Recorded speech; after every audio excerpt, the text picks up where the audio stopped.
In today's video, I'm going to share with you the profit and loss statement from my ninth year in business as a florist. This year's revenue was the most I had ever brought in to date. I'm going to explain what was going on in my business that year, how I made money, what I spent money on, and why at the end of the year I felt totally maxed out. My name is Ellen Frost. I'm the owner of Local Color Flowers, and I've been a florist for over 15 years. I write a weekly newsletter all about flowers, which you should definitely check out because it's awesome. And I'm building a community of flower nerds online. If you like this content, be sure to subscribe to my YouTube channel. So, 2016 was my ninth year in business. This was another year of growth and change. And I know if you've watched these videos before, you know that every year feels like I'm saying it was a year of growth and change, but this year was really significant. In the 4 years since my husband and I started working full time on the business, we had more work and more income than we had ever had. Looking at my year nine income, it was clear that we could bring in work and we could bring in income. I did 130 weddings this year for a total of $222,000 in wedding income. This was the most I had ever done. And honestly, I was really feeling it physically and mentally. I was also exploring more and more income streams that year. So I tried speaking engagements, which brought in $6,000. I also started doing classes in my shop, which brought in $17,000. And then the real big one this year was single orders. So this was like birthday orders or anniversary orders. Those brought in $81,000. So that was really an income generator. Corporate was going strong. I brought in $30,000 for that. And then holidays and parties still brought in money, but not that much, about $20,000 total. I was really trying to figure out this year what revenue streams made the most sense for me. I was trying everything and saying yes to everything. And if you want to hear my take on how each of these revenue streams went, how profitable they were, how stressful they were, I put a link in the notes to a free webinar that I made called Nine Florist Revenue Streams Revealed. The link's in the notes and you can check it out there.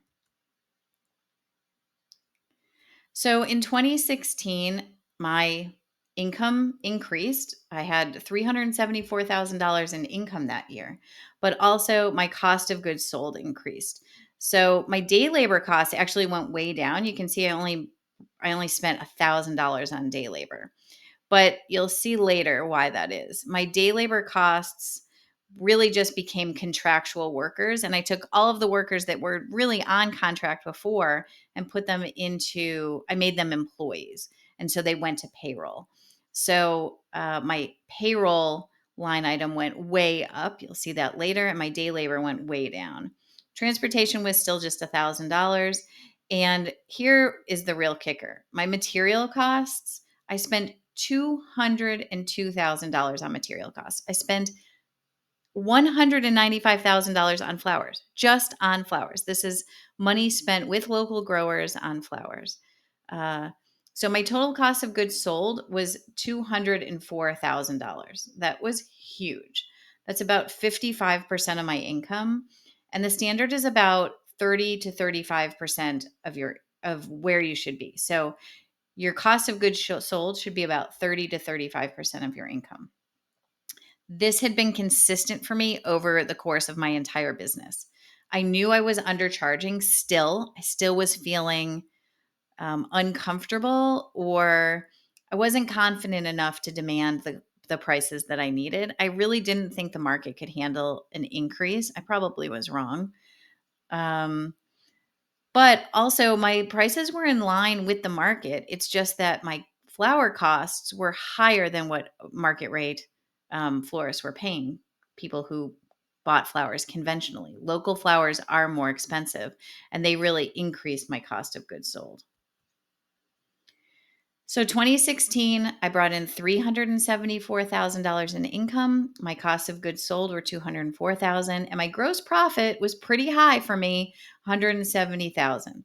But even though that seemed huge, my expenses were also huge.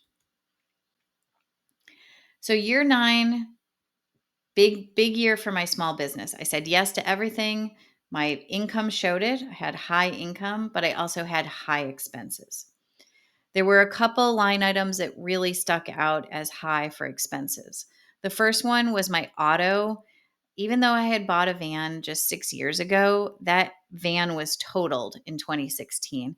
And I had to buy a new van. I had to get it wrapped with the logo and everything.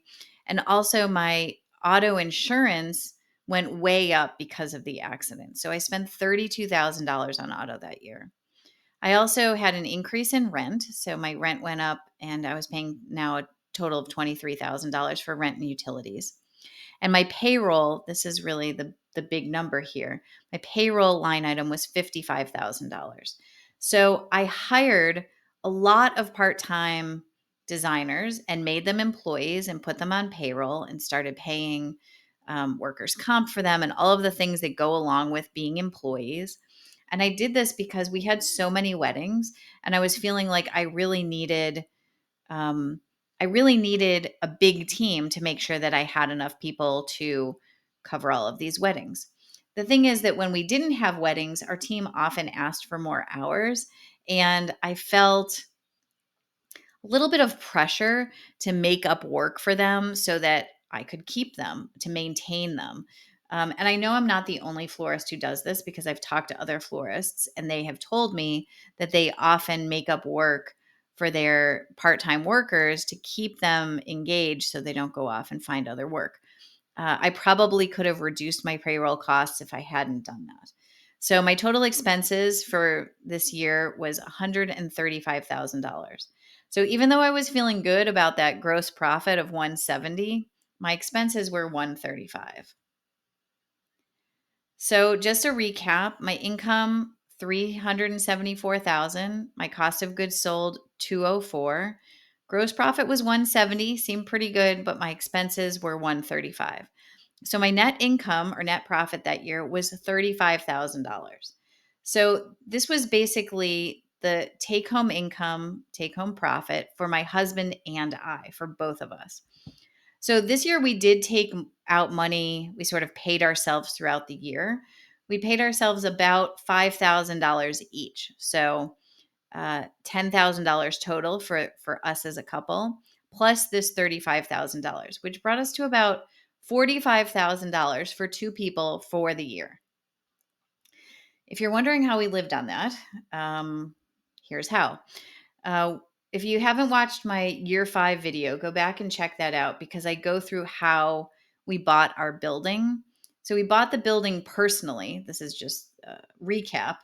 And the business paid us rent. So in addition to the $45,000 that we made, we also brought in $22,000 in rent. So that brought us up to $67,000 for both of us. So we were both making about $33,000 that year. The issue is that we were working so hard that $33,000 each did not seem worth it. So, my takeaways: more work equals more expenses. This was just a pivotal year of learning for my business. Uh, More work equals more expenses. I know that that sounds like I'm being a broken record, because I feel like I'm saying this for every year, but this was really the telling year, because we did a ton of work and I wasn't really seeing any economies of scale with buying, and I wasn't really seeing any cost savings. So I was just doing more work and having more expenses. The big takeaway this year, again, more work doesn't mean more profit. We were basically making the same amount of profit as we were a few years ago when we were doing less work. And that seemed insane to me, because we were exhausted. I was exhausted. I was physically drained. I was mentally drained. And I was still not bringing in a lot of money to live on. So that was illuminating. Uh, Also, another takeaway: not every business has to continue to grow. This was when I realized that if I had continued to keep the business smaller with less work and less employees, I could basically be making the same amount of money without feeling so stressed and doing as much work. Another takeaway that just was illuminated when we had to buy the van. I, I was feeling like, oh, the van, it's just this year I'm going to have to pay for the van. But really, it's always something. There's always going to be something that comes up in business that you're going to have to pay for that was unexpected. So I started to learn after that year that there was always going to be something that was unexpected that I needed to pay for. And then finally, I really took away that year that a bigger company may mean less of the work that you love. I loved doing design, I loved doing classes, but I was finding that with all of this work, most of the work that I was doing was wedding administration, team management, problem solving, miscellaneous jobs that nobody else wanted to do. As the company grew, I was doing less of the work that I loved.